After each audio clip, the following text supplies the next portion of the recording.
Hey guys, what's going on? It's Wednesday night again, and it's Christmas time. December is here, and Santa's elves have been quite busy here in Ringgold, Georgia at the Squadron warehouse. Man, we have been shipping stuff out left and right the past week or two. Of course, we really appreciate the orders. Our our last couple of weeks, or the last week especially, has been quite a bit busier and more involved than we had anticipated.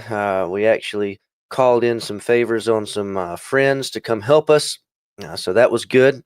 Thankful for that, and it's just been awesome for us. Lots of good stuff going on over here.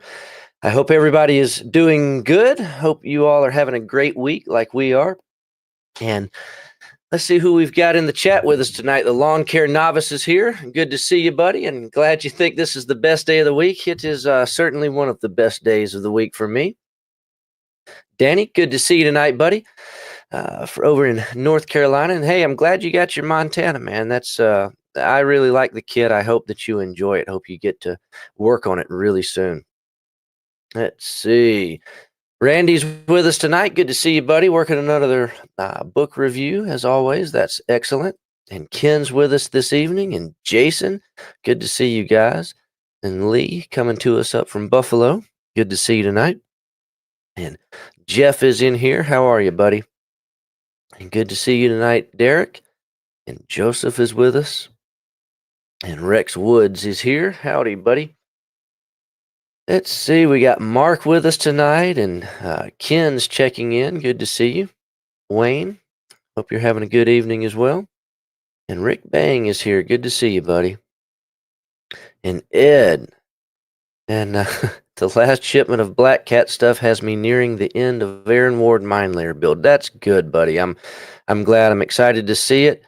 I know that's going to turn out in a really nice looking model for sure. Kimberly is with us tonight. Good to see you.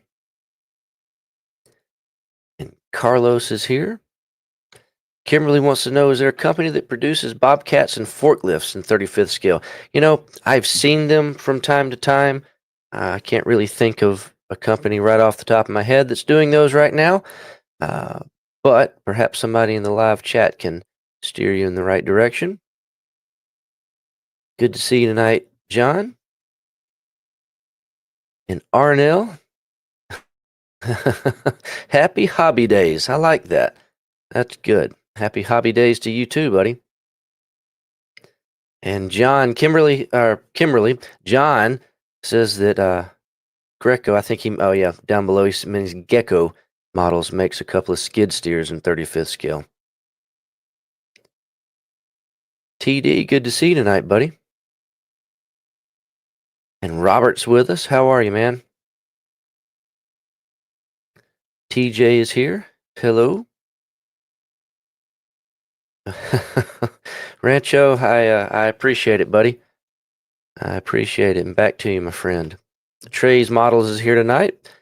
Howdy, fellow modelers, he says. I hope everybody has been having a good week and has had a chance to put a little time in on the bench. I have not.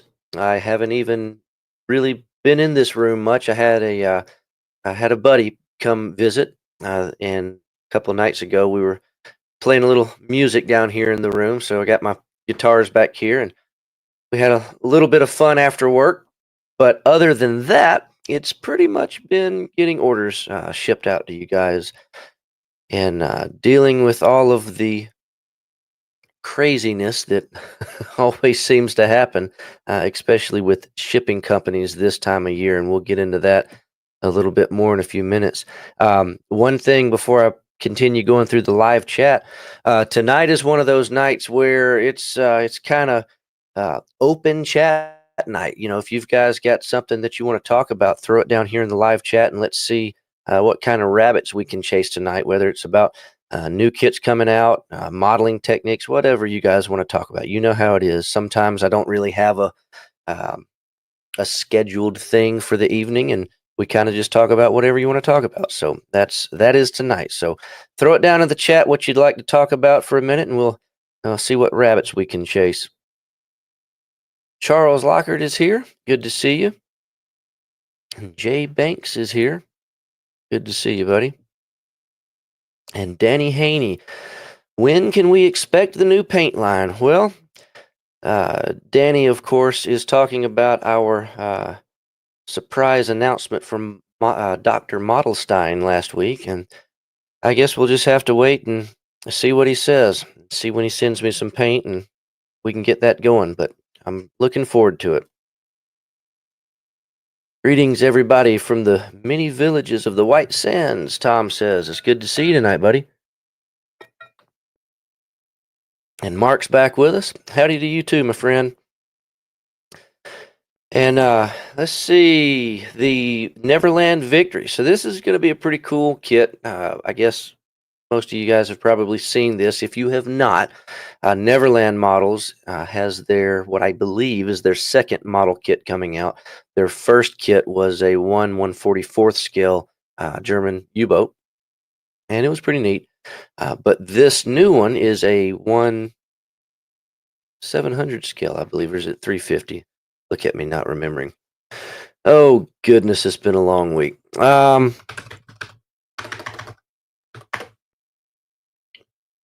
They are 1/700. Okay, I thought they were tiny. So this is a HMS Victory, the old sailing ship, in 1/700 scale. It's a plastic model kit. And let's see if I can get this up on the screen here. There we go.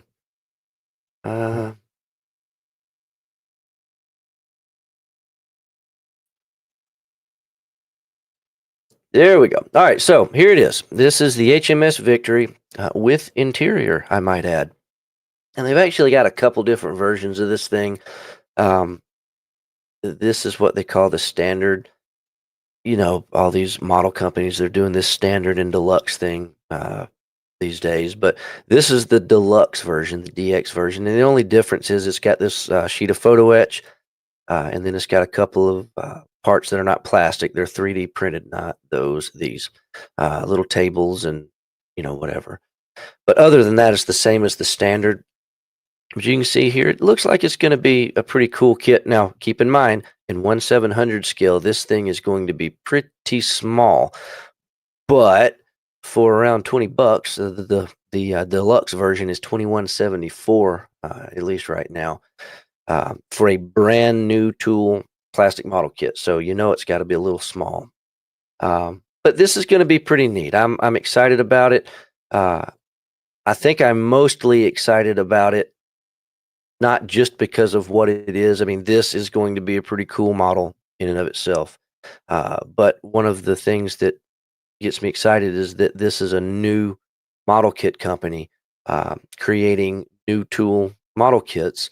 And in this case, something pretty unique. We've not seen any plastic injection kits in 700 scale. Are they? Their first ship was a 1/44 scale, so this company obviously knows the mainstream ship model scales. 1/44th being one of them, 1/700. So, are we going to see any 350th scale model kits from Neverland? Are we going to see any 200 scale? In these smaller ships, like these, like the Victory, they can do them in other 350, even 200 scaling. You're not talking about a giant model. So it's going to be interesting to see what these guys come up with in the future. I don't know, but back to your question specifically is what's the latest news on when it's coming? It is on the water now, on our next container that's probably going to be here. We're saying February.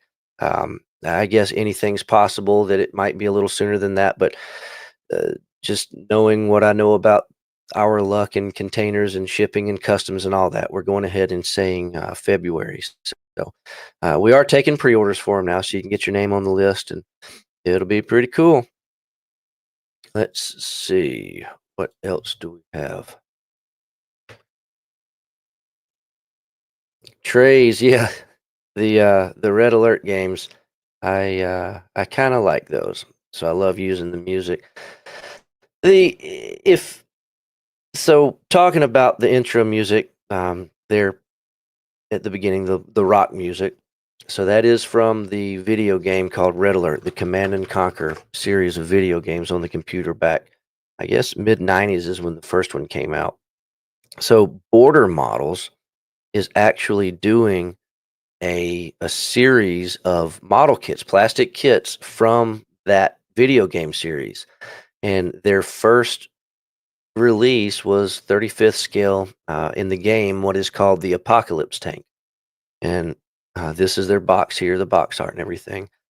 And it's really neat. If you know the game, you probably recognize the tank, and you can see the rocket troopers in the background. And way in the background, up in the sky, you see their Kirov airships, which actually ended up being their third release in the series. This one just came out a month or two ago.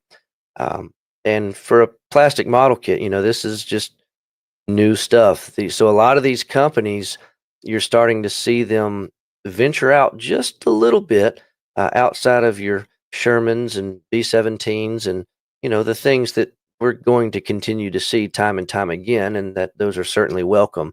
But it's interesting seeing these new companies like Neverland, like Border, pop up and try something new.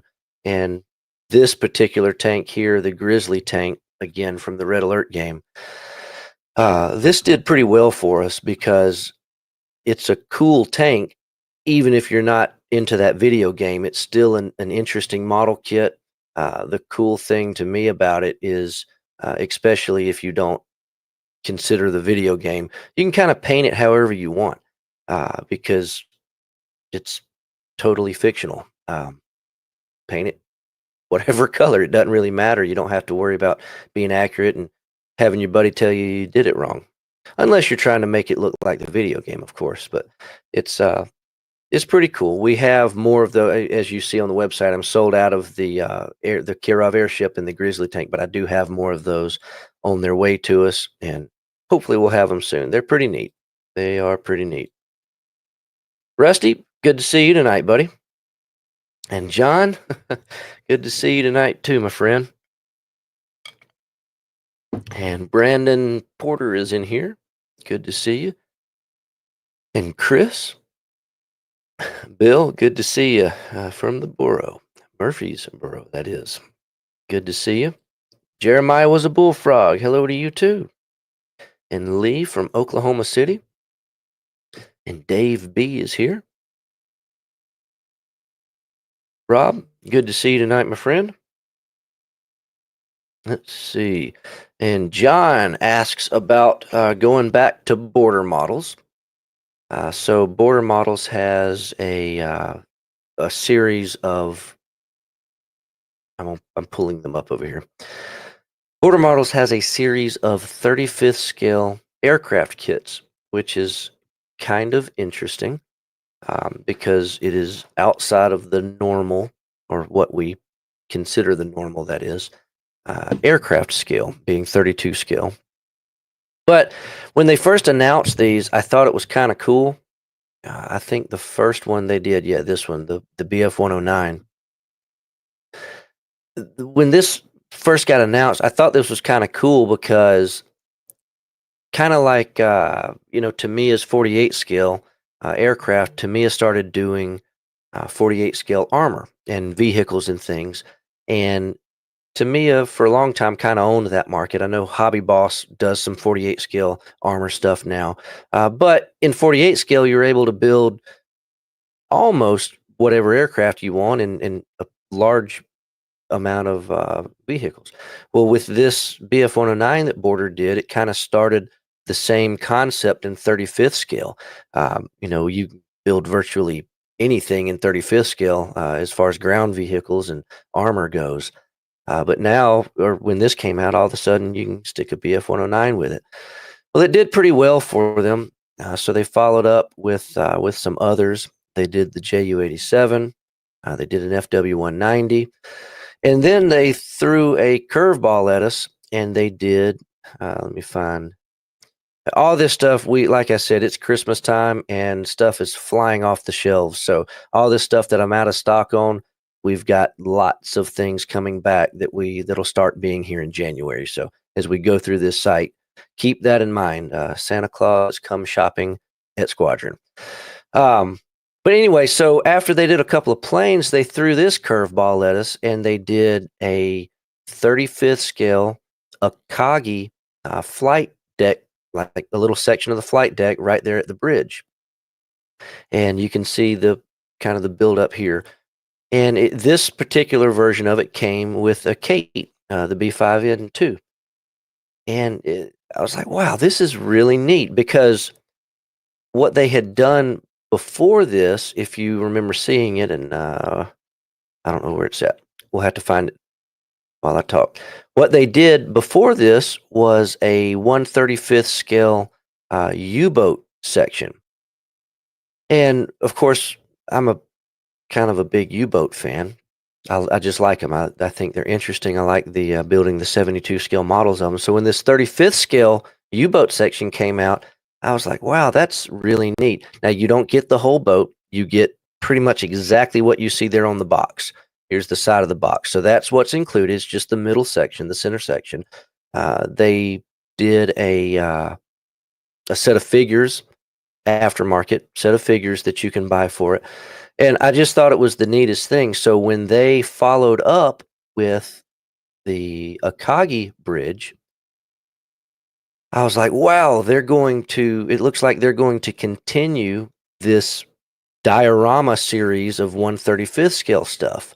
And I just thought it was the coolest thing. And they sold very well. They did well for us. From what I understand, they did well for border models in general. So then they continue this line. They've done a Spitfire now.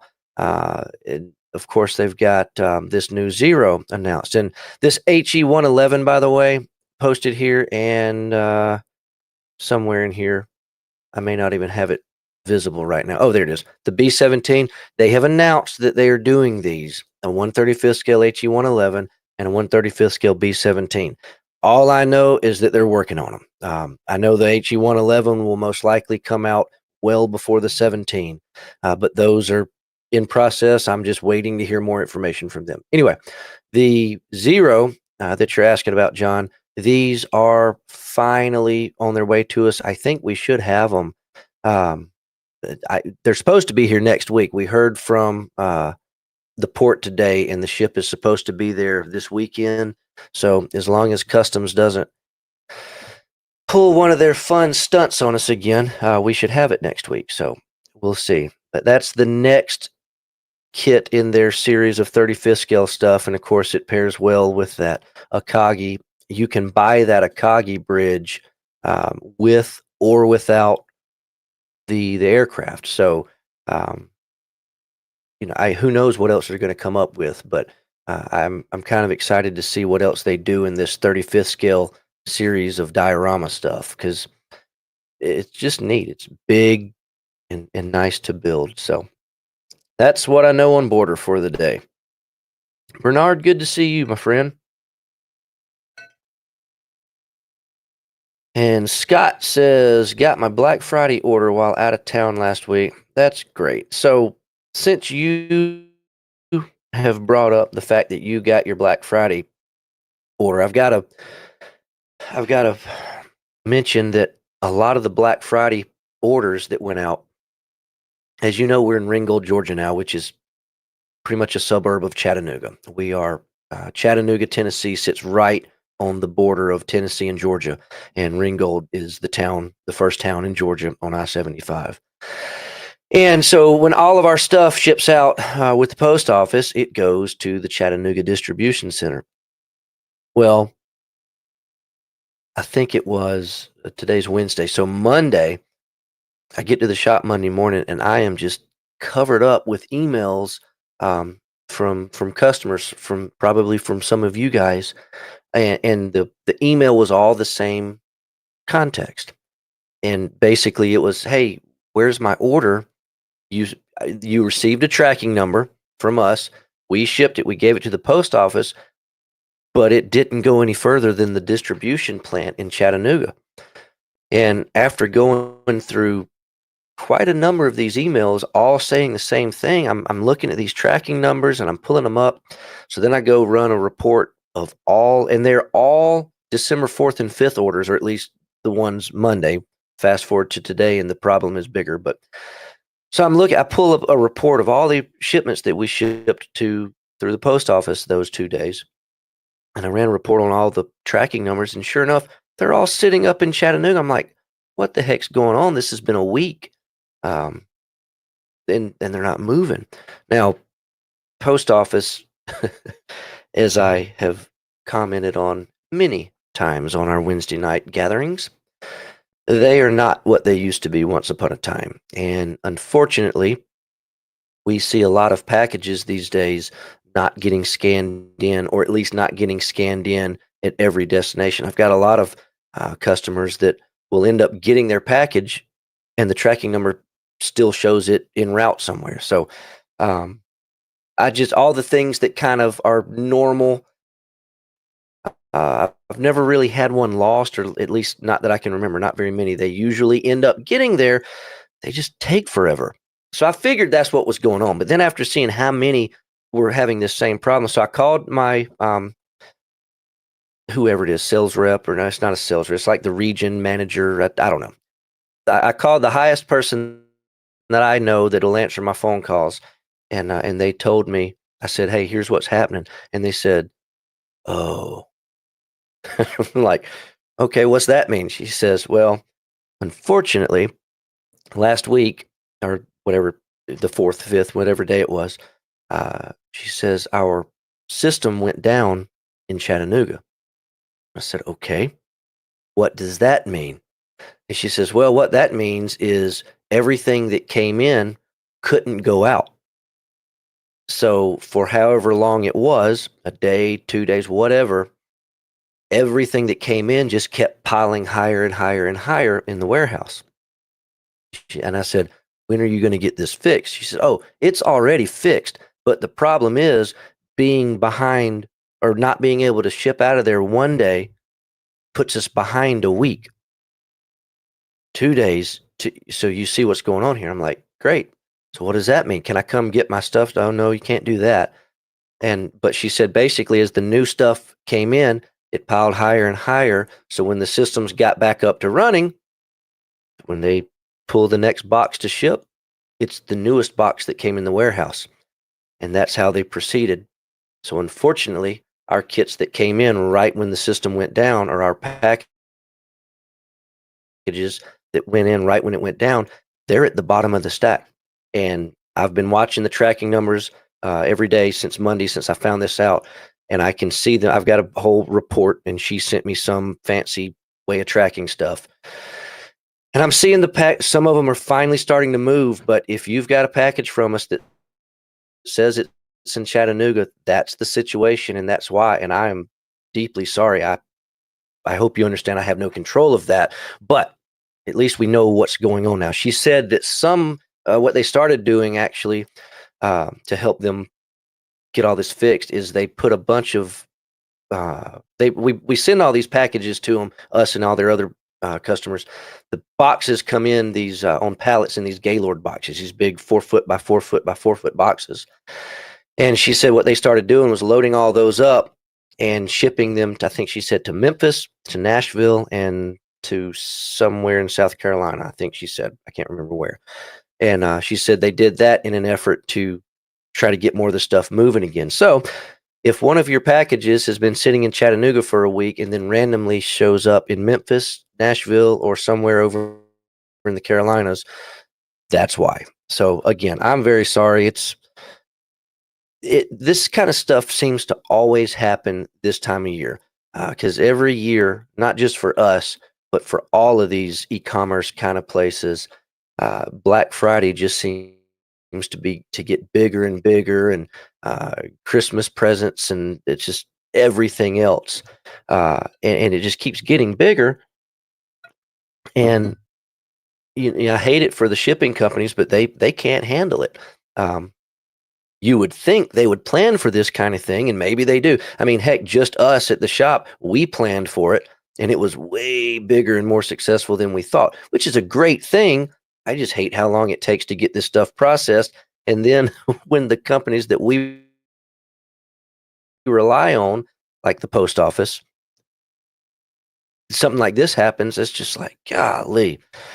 So anyway, Scott, I'm glad you got your order, and the rest of you guys, I really hope that you got your order too. But if you didn't, now you know the situation, and hopefully in the next few days that will work itself out.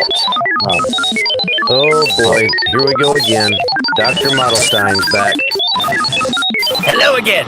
I have been listening to you for the last few minutes go on and on about shipping problems. I am in Berlin in 1944. Do not talk to me about logistical problems. Do you know how hard it is for me to get a jar of pickles around here? What is it with you and this obsession with pickles anyway? Pickles is the name of my dog. Dumb cough. So you don't actually like eating pickles? Well, yes, I love pickles, don't you? Yes, but are you talking about a dog or pickles? Yes. Whatever. What do you have for us tonight, Doc? Ah, yes. Did you receive the shipment I sent over to you? Inside the package, you should have a 1/16 scale, 20mm Oerlikon, and of course your Dunkelgrau paint for your Dora. Yeah, I got a package here, and it just appeared on my kitchen counter. Can you explain to me how the heck you got this into my house? Well, naturally, with time travel comes teleportation. How many mad scientists do you employ that can time travel? Dumb cough. Okay, you gotta stop with the dumb cough stuff. That's kind of rude, you know. I am sorry. It seems I have had one too many pickles this evening. I do not mean to take it out on you. I have been working tirelessly on all these projects that you have commissioned me to make for Blauer Grat Model. It's Blue Ridge Models. Yes, that is what I said, dumb cough. Hey. I mean, sir. Okay. Tell me what I'm looking at here. You are holding in your hand the master prototype for the 20mm Oerlikon gun. This is the design that I have prepared for you to offer your customers in 1/200th scale, 1/350th scale, 1/700th scale, and all of the various scales in between, depending on what you would like me to prepare. The one you are holding has been printed in 1/16th scale, so the sky is the limit for what size you would like me to produce. Also, I need to tell you that this is just one example of the dozens of variations of 20mm Oerlikons that we will have available. Between the different shields, mounts, and gun sights, we will be able to offer practically all variations of 20s, so your customers' models can be the most accurate models possible. This sounds great, Doc. It looks good. I'm pretty excited. When are we going to have the full list of all the different variations and pricing and all that fun stuff? Patience! Rome wurde nicht in einem Tag gebaut. Rome wasn't built in a day? That's what I just said, but thankfully for you, these are already finished. You will have 3D renders, prototypes, test builds, and a full list of options ready soon. Perhaps in time for those fancy model conventions you attend. All right, well, great. Well, tell me about this bottle of paint that I'm holding. Ah, yes! Chemistry. I love chemistry almost as much as pickles. This is the Dunkelgrau paint that I promised to send you for your Dora railgun model. Is it safe to assume that since you require paint, the model might actually be ready for paint? I bet not. Ha! Nonetheless, let me tell you why this paint is eindrucksvoll. That means awesome. First, it is airbrush ready. What I mean by that is that you open the bottle and pour it in your airbrush. So no thinners or anything has to be added? That is what I just said. Okay. Second, it is new chemistry. It sprays like an acrylic and dries like an enamel. The best of both worlds. Well, that sounds great. Third, these colors are dead on accurate. Over 150 shades that have been extensively researched and digitally reproduced. There is no need for mixing paint colors to achieve the precise color you need. It is very hard to mix the same color twice, so I have eliminated the need for your customers to have to mix colors. They simply use our colors and focus on building their masterpiece. That's great. When do we get to see all the different colors? Ah, yes. Production is already underway, and you will have details soon. Well, that sounds great. I'm looking forward to it. I know everybody else is too. Dr. Modelstein, will we see you again soon? Yes, I am sure you will see me again. And like I said before, it's Modelstein. Dumb cough. Dumb cough. Well, there you go, guys. Dr. Modelstein's here again, and this time with something to actually look at. And as he said there, this is a 1/16 scale prototype of our 20 millimeter Oerlikons. Couple of fine little details to still work out, but this is this is actually the first prototype. We got a couple of little, just little things to fix on it, but it's going to be very cool. It will be available in 1/16 scale, and as he said a moment ago, many, many, many other scales as well, uh, including all of our favorites like 350 and 700, 200, and I don't want to leave all the box scales out.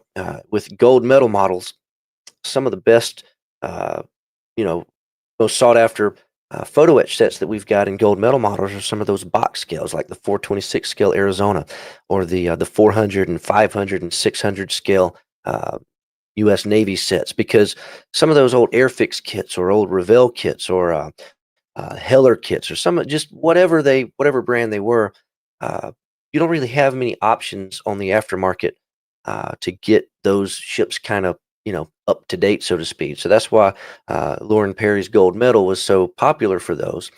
So we want to bring a lot of these designs that we're doing for the mainstream scales and offer those to the box scales, if you will, as well. But it's really neat. Some really cool designs are coming up. Very happy to be holding this one in my hand this evening. So very excited to get these things in production and get them packed up, get them out to you guys, and see what you think. I think you're gonna like them. And don't worry, the 20 is kind of, this was the first one because it's, in my opinion, one of the most important ones, and I base that on the fact that I'm going to use them like crazy. All these ships that I built in this Montana back here that I've been kind of getting ready to jump into once Big Dora here is done.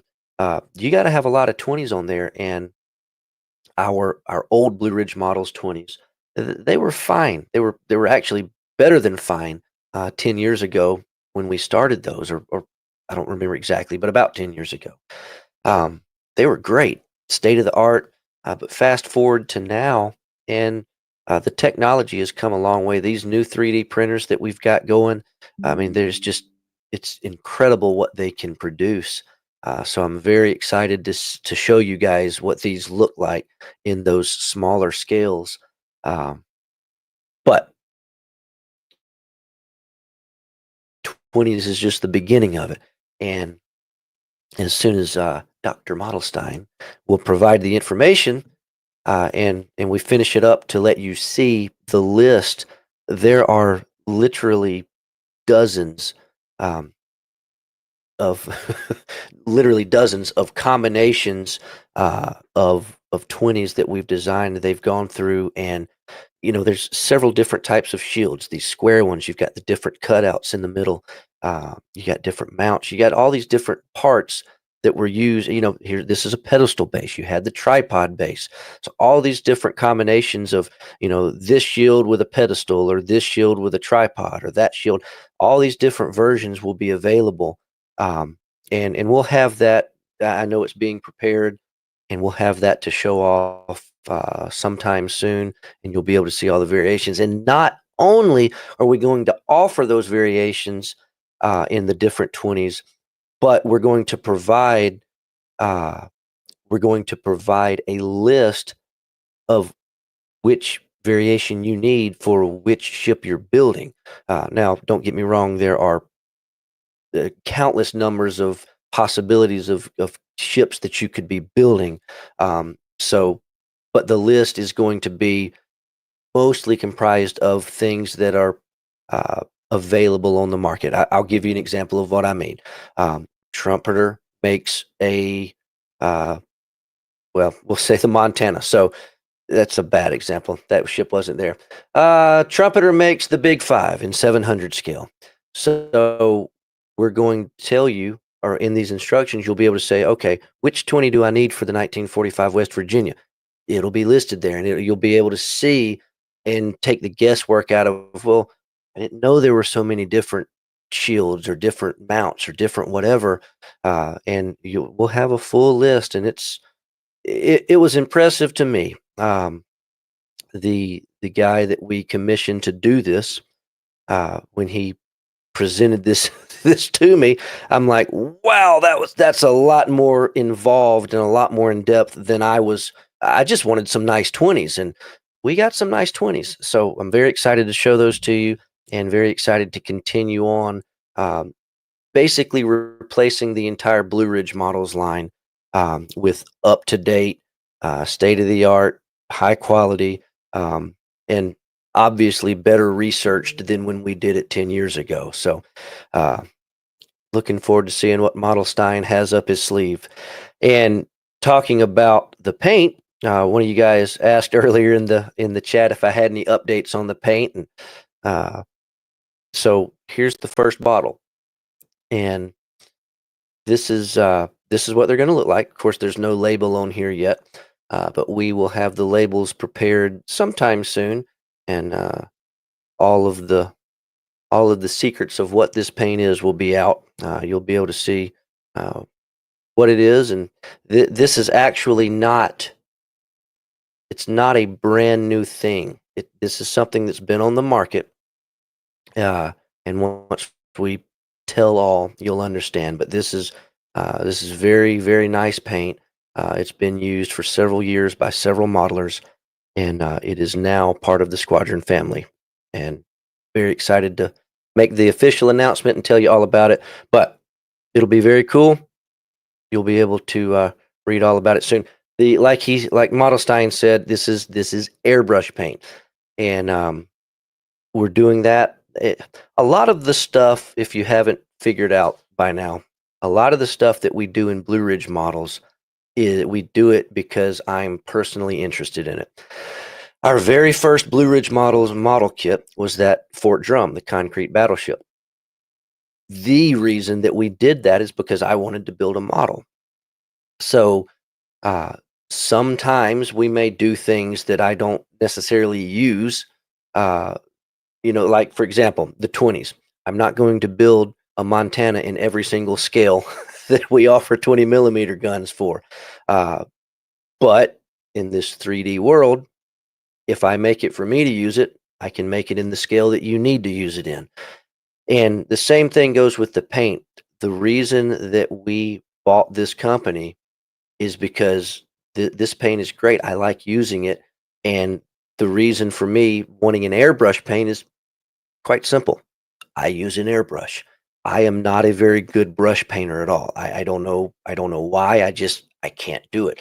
Some of you guys are amazing brush painters, and I wish that I could paint with a brush. But whenever I paint with a brush, it looks like my cat did it. And honestly, my cat could probably do a better job with its tail than I do with a paintbrush. It's that bad. But with my airbrush, I can do some pretty cool stuff. At least it looks cool to me. So these paints, they work out great for me. Airbrush. Now you can do, think of it kind of like Tamiya paint. You can use a brush with Tamiya paint, but it's not like using a Vallejo paint or something like that that's literally formulated for brush painting. So, doing little touch-ups and stuff like that, but you wouldn't want to paint the side of a hole with this stuff. We'll just leave it that way. And more to come on this soon. We are in the process of bottling it and, making it. We're going to try to have it all bottled up and on the shelf before we put it on the website. I don't want to have one color, throw it on the website, and hey, here we are, and have to wait on the other colors. So more on that to come. We've been working on a lot of this stuff for a while, and we really want all of this to be a part of our 2025 product catalog and product launches and things like that. So we'll see how it goes. Just trying trying to give you little bitty Easter eggs of some of the things we've got cooking. Let's see. Let me jump back over here in the chat and see what you guys are talking about.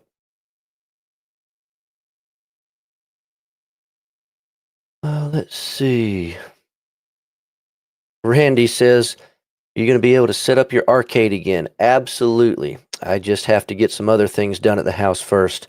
The wife's to-do list goes ahead of my to-do list. And I'm sure some of you can probably appreciate that comment. But yeah, the arcade's coming. So Jason's talking about an Edward P38. Man, you don't know with those guys. They've got so many products. It's incredible their range of products. Thousands and thousands. A lot of photo etch, a lot of 3D stuff, a lot of decals and masks and all that. But then obviously their model kits too. And every month, without fail, they release several dozen new items each month, like clockwork. And there's always a few model kits, at least 2, sometimes 3 or 4 kits in the mix. And this B17 they did, of course, with HK models, plastics. It was it was more than a home run. That was a grand slam for Edward. So much so that they couldn't even fulfill all their orders. They had to go back and make a few more, regardless of the fact that it was limited edition. They had to, because they oversold their first run. So it's just great. And now they've announced this P40 that's coming out, and this is their own new tooling. It looks fantastic. I know that they had announced, pretty sure it was a 32 scale P51, I think they announced. Somebody correct me in the chat if I'm wrong, but I think that's what it was, 32 scale Mustang. So they're doing some really, really fantastic stuff. So will they ever do a P38? I don't know. They certainly could, and if they do, they're going to knock it out of the park, and it's going to be really good. So we'll just have to wait and see. They do make announcements every month of things that they've got coming down the line. I have no idea what their appetite for new tooling is each year. But right now with their P40 and that Mustang, and they've got a couple of others that they announced too. They made I don't know what they call it, some sort of like press release type of thing that they did, basically announced at whatever show that was they were at. I need to get my facts straight, don't I? But they announced these new kits as part of their 2025 new tool. So I don't know if that's like all their new tooling they're doing for the year. And of course, they'll do their reboxes and their different variants and all that of their current aircraft. But we'll see. We'll see. I hope they do. That's a great aircraft, and Edward would do it wonderfully. All right, let's see. Bernard says, in his journey to collect all of the Squadron Signal books, he came across one that he didn't know existed. So, and this is called Malta, the hurricane years. You know, Bernard, it's funny that you say that, because I was at what show was it? I actually think it was the Chattanooga IPMS show last year, if I remember correctly. And a vendor there, I don't recall who it was. I think it was a vendor selling an old collection. He had a box of books. I was going through it, and I found that same book. Now, I didn't buy it because it was missing its sleeve, and because I saw it, I had no idea what it was. I passed on buying it because I thought, because I looked up in our records and everything, and it was supposed to come with a sleeve over the hardcover. I said, well, I'll just pass on buying this one. I want to find one with a sleeve. Well, I didn't know how hard it was going to be to find one, so I've yet to get it. But yeah, I'm right there with you. I didn't know about it. I saw one. So apparently, and I'm trying to piece all of this together. And I've met some fantastic guys that get to fill in a lot of the puzzle pieces. Lee Leibold, for example, he gets to fill in a lot of puzzle pieces for me. David Doyle. I mean, a lot of guys that I am now really good friends with. Several of them that have written books for Squadron in the past. I get all these puzzle pieces trying to put together the whole story of the history of Squadron. But the problem is way back then, Jerry, when he was doing everything through the 70s and the 80s and all this stuff. I mean, they they weren't thinking that Squadron was going to turn into what it became, in my opinion, one of the most well-known names in the hobby industry, at least in the US, specifically for military model kits, that is. So, because they weren't thinking this, they were just trying to build their business and do that. So, a lot of they weren't just writing in their diary or their journal, or they weren't logging this. Obviously, they weren't putting it in their blogs and all that. So a lot of the answers to some of the questions that I would love to ask, they just simply don't exist. Um, One of the greatest things that I would love to find, and at this moment I have a grand total of one, and that would be pictures of the original Squadron shops.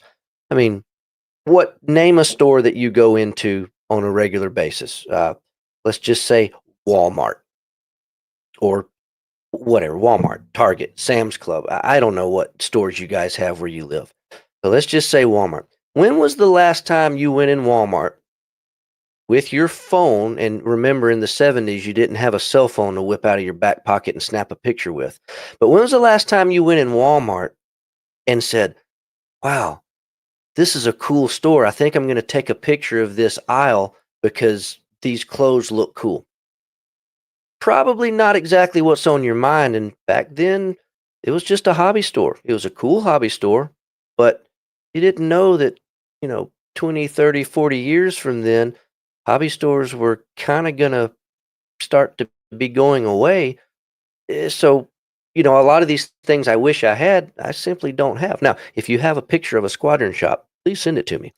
So I say all that, Bernard, to say I don't exactly know. I don't think I'll ever know exactly how many books that Squadron Signal Publications did. From what I can understand, this Malta book was part of a series, I guess you could call it, where Squadron, Jerry, his people, they weren't necessarily writing this stuff, but they're private labeling this. You got another author out there, you got another publisher or whatever that's got this book. Jerry makes a deal with them, says, hey, I'll publish that for you under our name, pay you, blah, blah, blah, the whole 9 yards. So I have run across a lot of samples like that says it's Squadron Publications, but it's totally outside the normal, like in-action books and things that we would usually think of when we think of Squadron Signal. Another good example is all of the non-English version translations of these books. I don't have any of them. I don't know exactly how many different languages they were translated into, but that was another deal. They being Squadron didn't do that here, but Russian translations, for example, that's the one that I know exists the most. They had a deal with a guy over there, and they wanted the books. They thought they were great, but most people over there don't speak English, so they made a deal to have the books printed over there in Russian. So there are so many things with the Squadron Signal Publications logo on it that Jerry had his hands in some form or fashion, that are not necessarily what we would consider the traditional Squadron Signal book. So I hope you were able to get that book, because it's pretty interesting. And I am on the same journey as you, trying to get all the Squadron books, but I have come to realize that I don't know if I will ever know when I have them all, even if I think I do. Because just like you, it's like every time I go to a model show, I find something that they printed or had printed, that I didn't know about. So it's fun. It'll always keep me running around looking for those Easter eggs at the shows and wherever I happen to be, where books and things like that are being sold.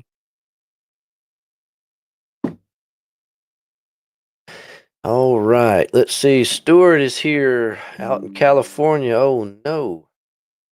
Got an earthquake out there. Man, I'm sorry about that. I hope everybody is okay and hope nothing was damaged. I am sorry about that. Glad you're here with us tonight though. It's good to see you. Let's see. Jeremiah was a bullfrog, started another Hellcat. Can't have too many of those.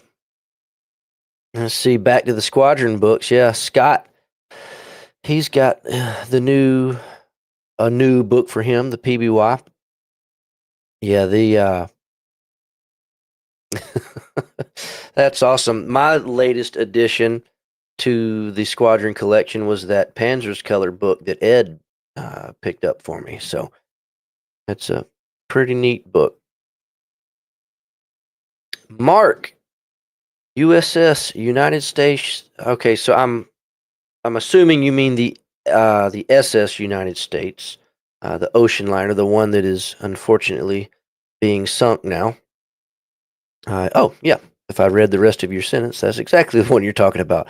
There is, to my knowledge, there is not currently a United States liner kit available in any scale. I believe, I forget who it was. I think it might have been Glencoe. Had one years and years ago, which I think, if I remember correctly, was in 1/400 scale. But I haven't seen that kit in years.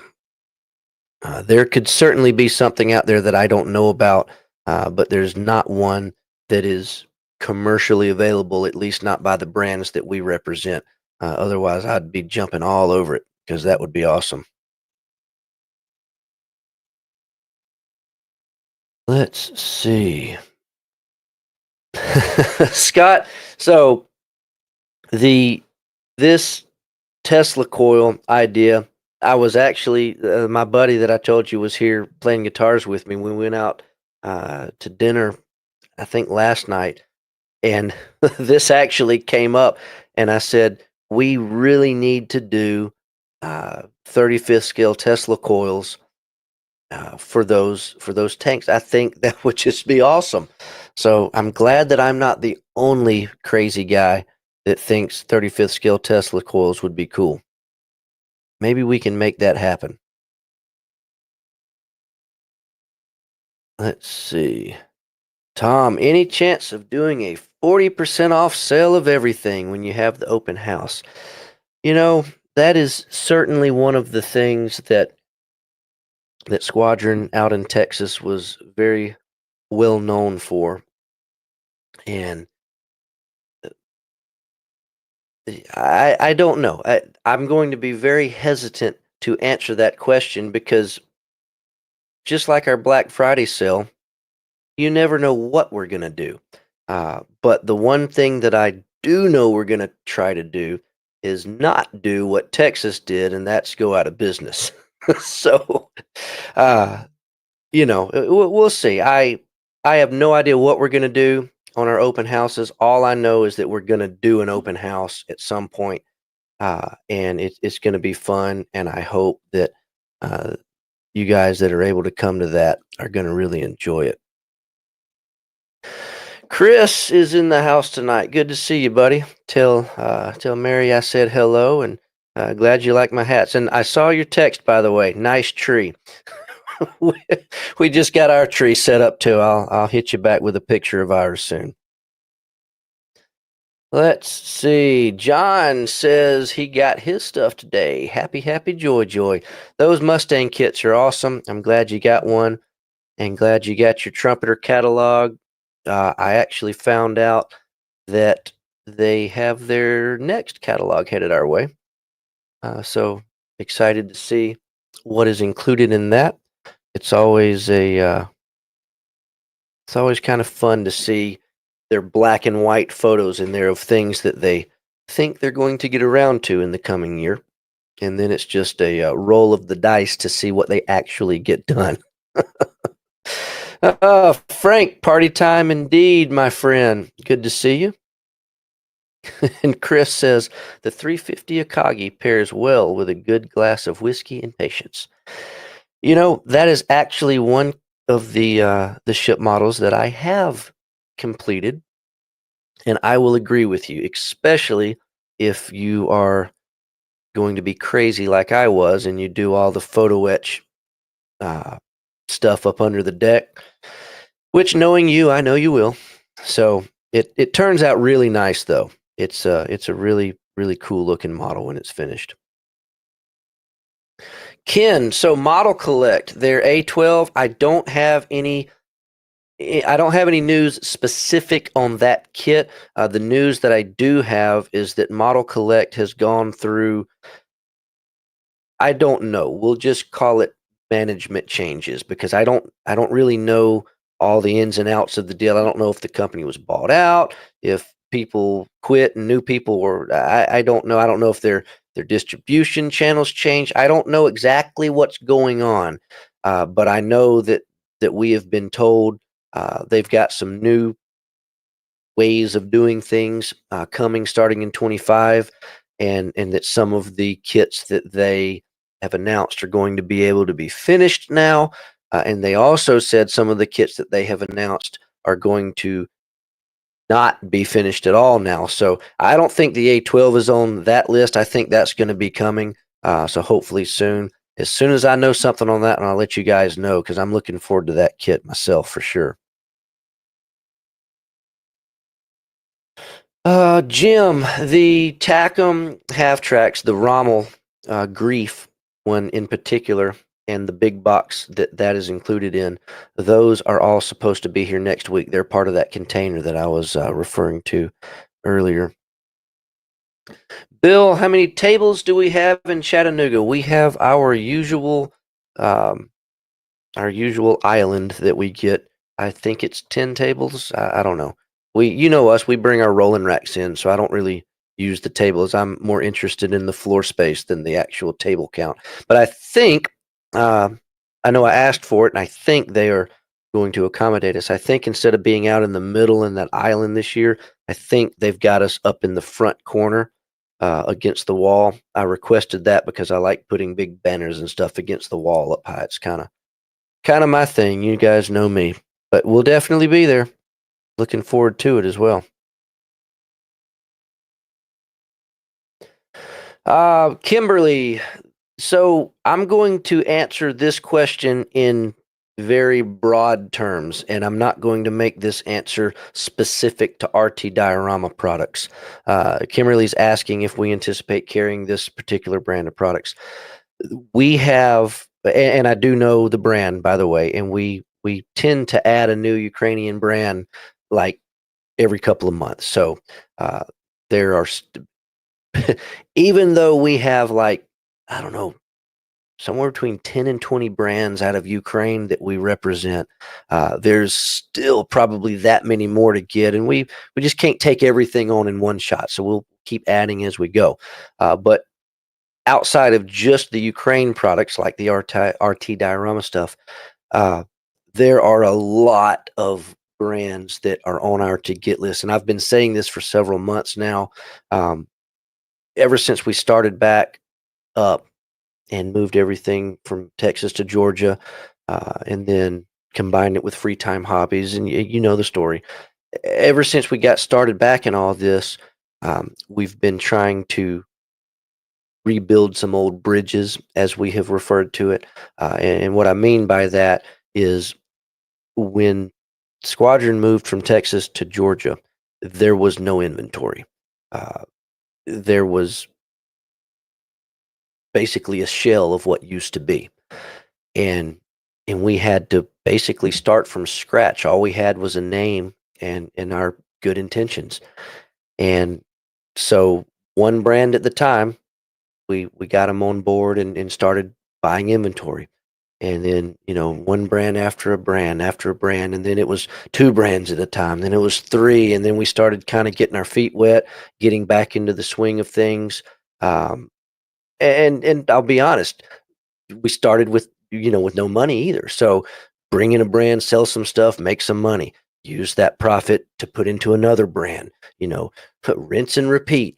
And it's taken us a while, 2.5 years almost now, or heck, almost 3 years, of doing this. And just because it's no big secret what happened to Texas Squadron. They filed bankruptcy, and in simplest terms, that means they couldn't pay their bills. They owed more than they could pay for, and we absolutely do. We will not do that again with Squadron. Squadron will not be filing bankruptcy, and the only way to guarantee that is to not borrow any money from anybody.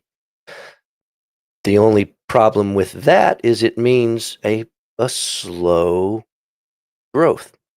And that's what we've been doing over the last 3 years is I mean, I want everything. I want all of it in our warehouse so I can offer everything to you guys. But it takes time to get there. So over the last 3 years, we have focused on bringing in, the big guys, Tamiya, Trumpeter, Edward, all these brands that are household names now, if you will, and the list goes on and on and on. Even the Ukrainian brands that we're talking about, ICM and Miniyard, all these names that we all know. That's kind of been our focus because honestly, that takes if we're talking about money, that takes the most money. I mean, these are big model kits, and there's a lot of them. And when you're talking about filling a container with models, it just takes a lot of time and effort and all this stuff. We're there. We're done. We got these brands. We've got the supply chains going. We're trying to figure it out, and until customs and the post office, they throw curveballs and road bumps at us. But I say all that to say, 2025 will be interesting and fun for us because now, and not to belittle the companies whatsoever, because they're all important. But now that we've gotten the major big companies out, we can focus on some of the smaller, what I refer to aftermarket companies. Some of these guys, they only have like 2 or 3 products in their line.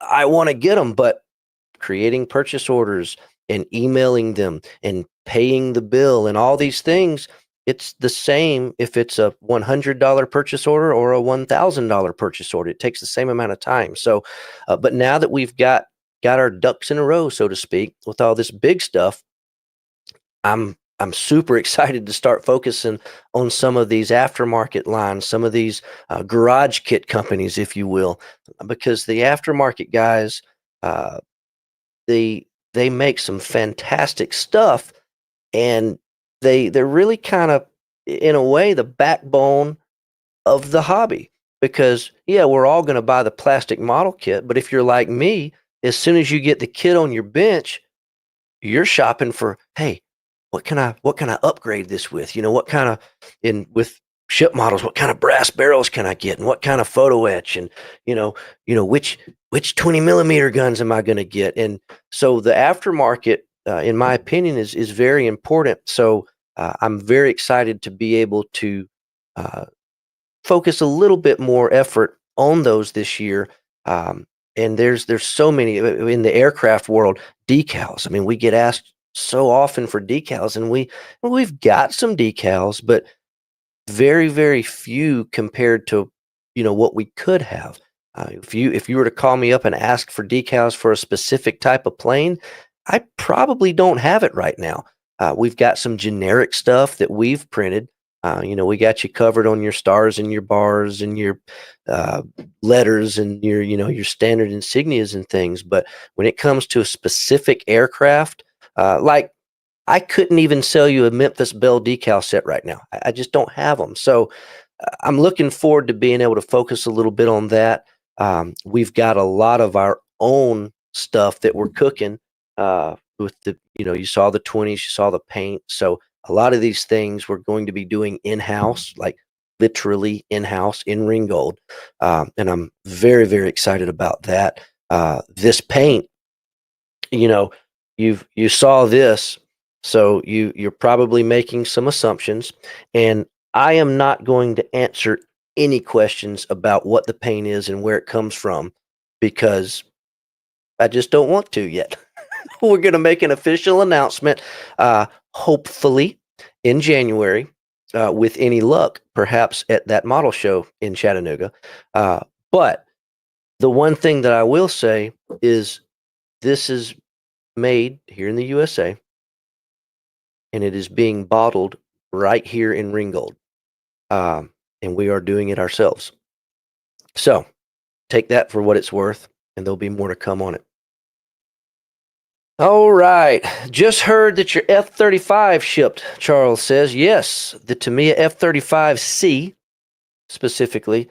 They have arrived this week, and I think as of when I left the shop today, we had finally got the last of the pre-orders loaded up and on the shipping truck. And they're headed you guys' way. So check it out. It's going to be awesome. Flak Bait, that's another one of these high-profile pre-orders. That was kind of in the same boat. I don't think that I think some of the pre-orders are still being processed, but fingers crossed, by the time we leave for this weekend, we will once again be 100% caught up with all orders, pre-orders, everything. So this week has been pretty busy, but let's see.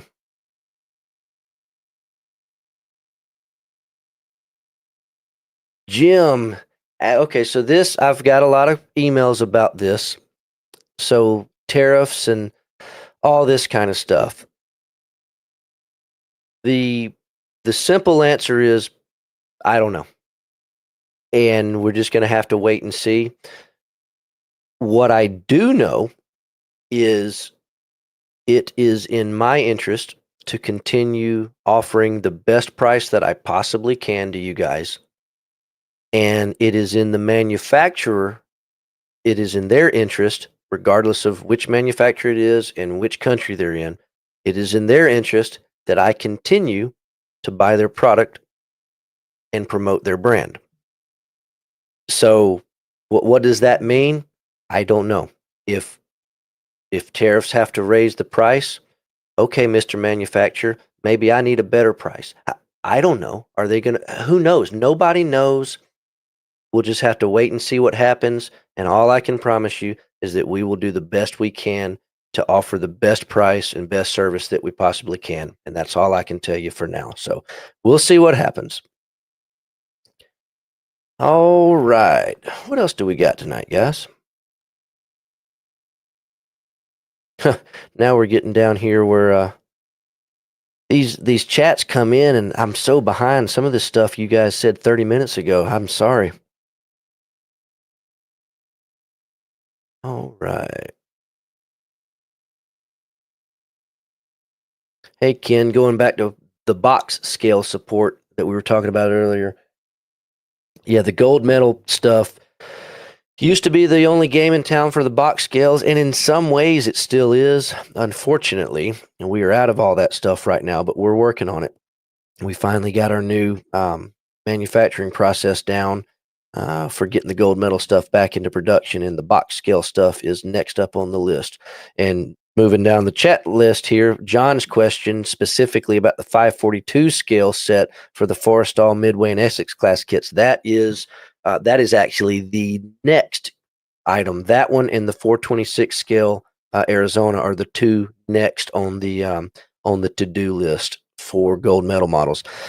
I just don't know exactly when. Excuse me, when we're going to see those. I'm hoping it'll be sometime in the beginning of the year. I just don't know if that means like February or March. I just don't know yet. Just waiting on manufacturer updates. Let's see. And Chris, all right, I'll make you a deal. I will personally deliver the USS Massachusetts to Dr. Modelstein. He claims he's traveled back to time in 1944, but I don't believe him. So I'm going to figure out where he's at, and I will give him that Massachusetts, and we'll get that thing back into production. The only problem is you got to build one for me. Let's see. Arnell's wanting ship scale decals. So we actually, I don't know exactly what you're asking for, but let me show you what we already have. And these are under the Blue Ridge Models brand name. And these are, that one up in the top right. YouTube's going to kick this off if they see that. Where are we at? All right, so this is our numbers and flags decal set. And we offer this in 3/50th scale. And you get all the numbers. You get 48 star flags. I believe there's 50 star flags on there as well. And then we do the same thing in 700 scale. And even though these say out of stock, I am fairly confident that is incorrect. We'll have to do an inventory count as soon as possible and see. If we are out of these, we'll be printing more. These are very popular and very nice. If as far as your signal flags and your numbers go. Now, if you want, let me find it. We also have some letters and, oh, here they are. We've got these in 350 and 700 scale. We'll look at the 350 version because you can see it better. These are letters and excellence markers, or excellence awards, I'm sorry, for ship models in 350 scale and 700 scale. So we have those now because that's kind of what most people are looking for. We have not done those in 200 scale yet, and the simple fact of the matter is when we printed these decals several years ago, about 10 years ago, was the first run. 200 scale wasn't a thing. We did the second and third run, I don't know, within the last five years, I guess. I don't really remember. 200 scale was coming along, but it still wasn't quite what it is now.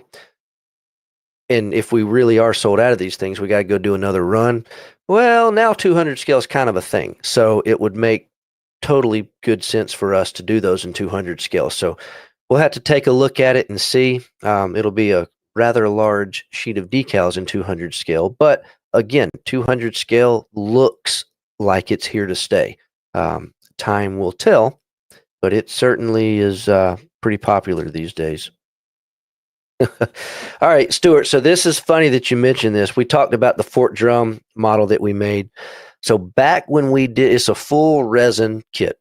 So back when we first made that, the very first mold that we made, these rubber molds, if you've ever done any resin casting or know anything about it, these rubber molds, they don't last forever. You get X amount of pulls or X amount of copies out of them, and X can vary wildly depending on how you treat the mold and all sorts of variables.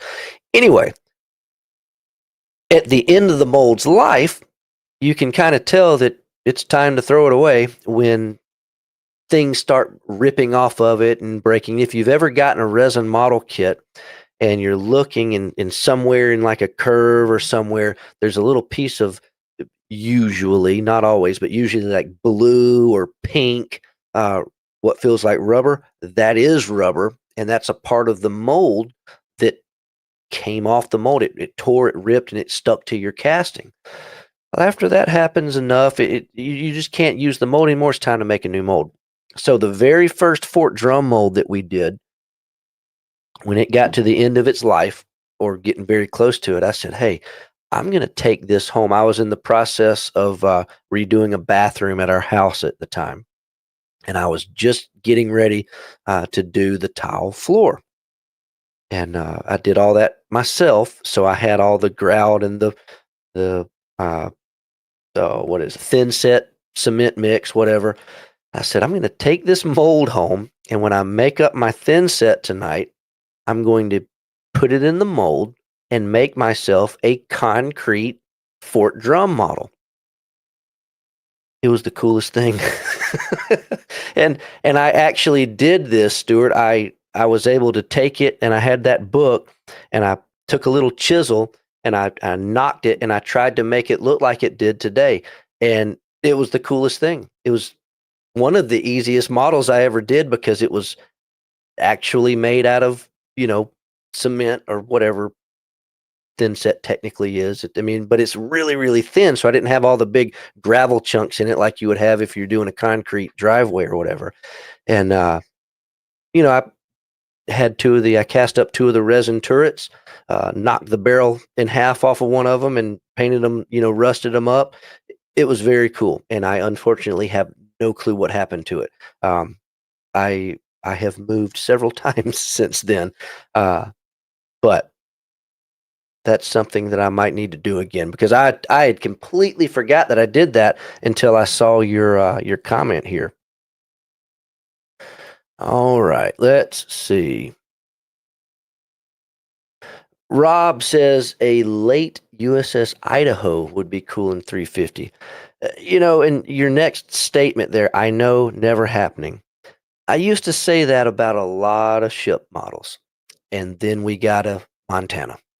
So I'm not at all saying there's an Idaho coming. I hadn't heard anything about that, but at some point, these ship companies, mainly Trumpeter, they're going to run out of real things to do. So why not do something like an Idaho?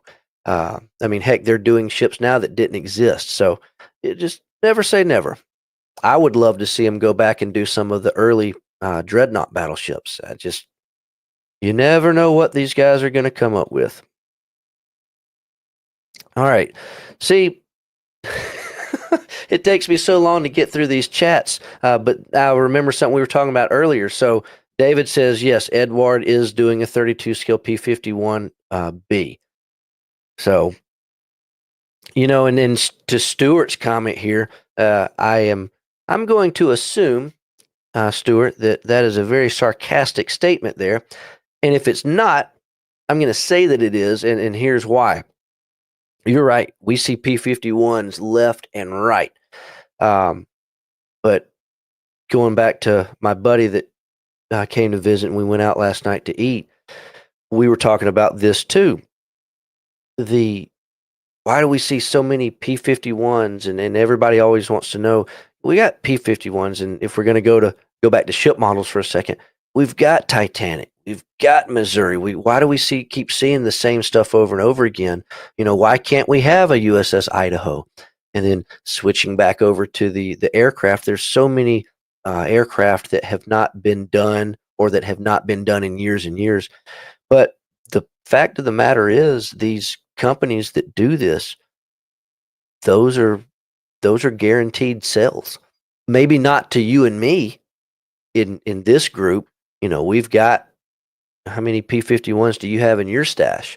Now, granted, something like this one, the it's new bug bites a lot of us, myself included. Technology has come a long way. I'm kind of anxious to see how good this P51 is going to be. But my point is, it's always a safe bet. I mean, you'll start seeing companies like Border Model, for example. They did all that Red Alert stuff. Well, they haven't announced the fourth Red Alert kit in that series. Won't surprise me a bit if they do a Sherman next or something. These companies always come back to, the guaranteed sales, because you can sell P51s all day long to the mass market. So who knows? We'll see. John, I do not know. I know they did. There was only a couple of carrier books that were specific to a class of carriers. Most of the carrier books were covered several classes. I do not think, and I could absolutely be wrong here, I do not think that they did a specific Forrestal class carrier book, but I know those carriers were included in one of their, I forget what it was called, one of their fleet carriers books or something. I forget what it was called, but they're included in one of the carrier books. I don't think they did a standalone book. Let's see.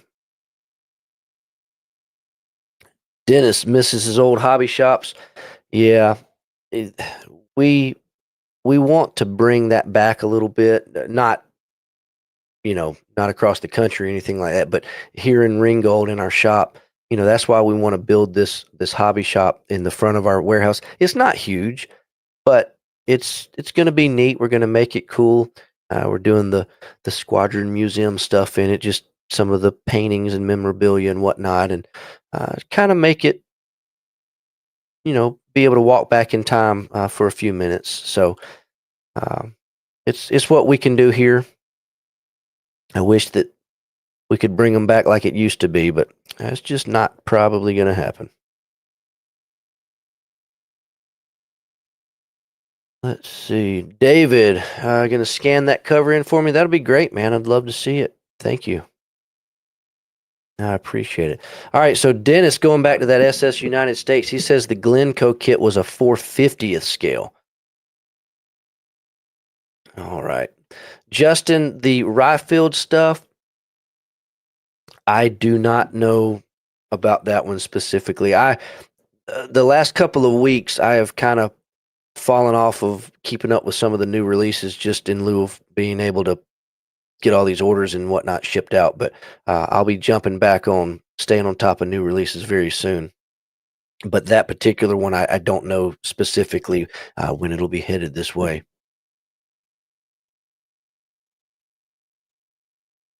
Let's see. Hey, Frank. As far as not being another show till January, perhaps you were referring to last week when I said our next show and tell will be January, I think 15th. But looking at the calendar here, the only night that we are not going to have a show will be in 2 weeks, the 25th, because that is Christmas, and we will not have a show that evening. And we will probably not have a show the following Wednesday because that's New Year's. But we'll be here next Wednesday, and then 2 weeks after that, back on the 8th. Just so you know. And Michael, I appreciate your kind words here, and we will continue to do the best we can. I really appreciate it. Let's see. Flightline Media. Merry Christmas to you too. I appreciate it. Carlos, reboot of the Encore kits. Anything is possible, but that is not something that is currently on the to-do list. We got a lot of other sticks in the fire right now, but we will see what the future holds. Let's see, Frank. Yeah, Frank's an aftermarket junkie like myself. Adding the Pontos stuff, man. The Pontos kits, they are just wonderful, full of stuff. Jason's got the flat bake coming. I'm sorry it's not out of here yet. We should have that hopefully to you. You're right up the road from us, so you might see it by the weekend. Assuming the distribution plant gets their act together up there. But next week anyway, if not.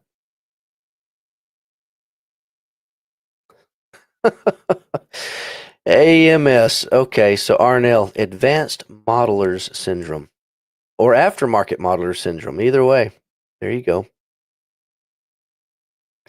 Richard, restocking not just the 1/16th scale stuff, but we are out of a lot of stuff right now. Just Santa's sleigh has been loaded up multiple times every day for the past couple of weeks, and kind of runs us out of stuff. So we'll be restocking. We will.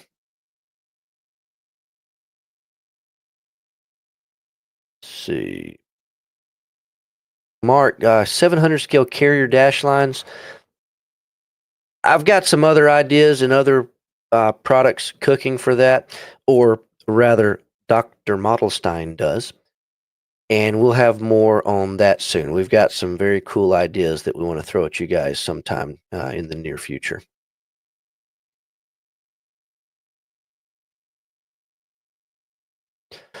Dennis, yeah, going back to the would have never thought. Yeah, 200 scale Olympic and Britannic. Now, granted, keep in mind that these kits are mostly just a reboxed Titanic. Now, I'm not an expert on this class of ship, I do know there are some differences.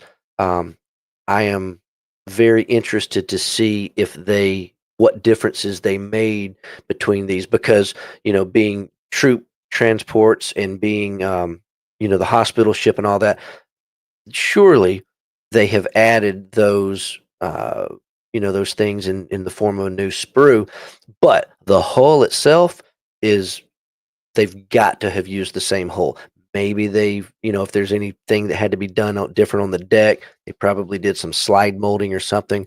Uh, but yeah, it's nuts how they're able to make these 200 scale kits because they're giant. They're just huge, and I'm glad they're doing it. It'll be interesting to see what they keep coming out with.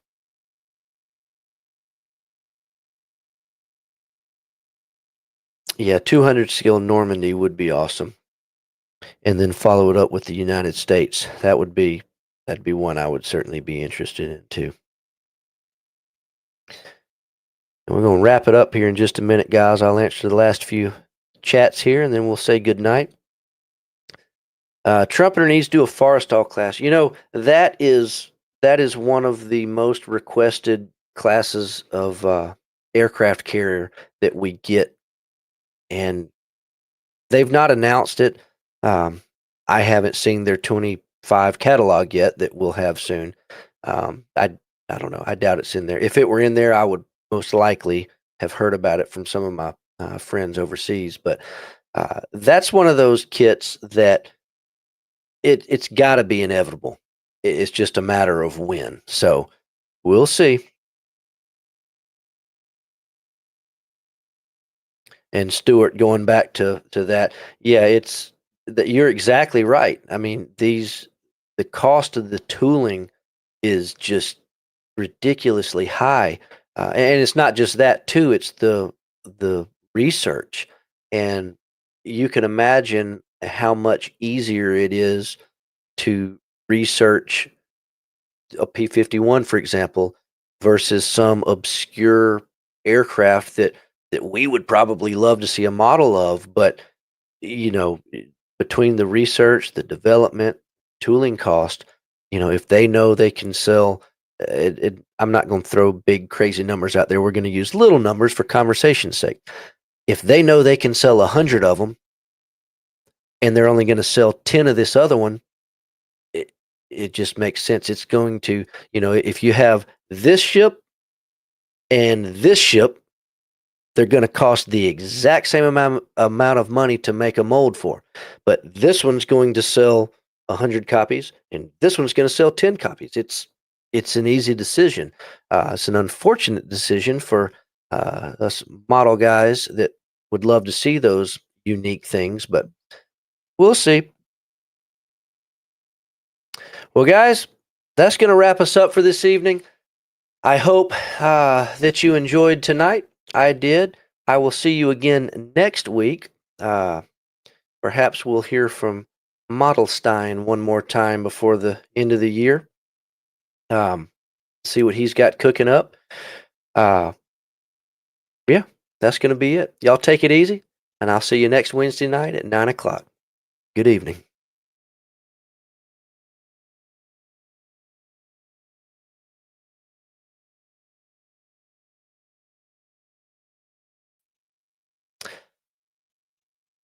And Merry Christmas.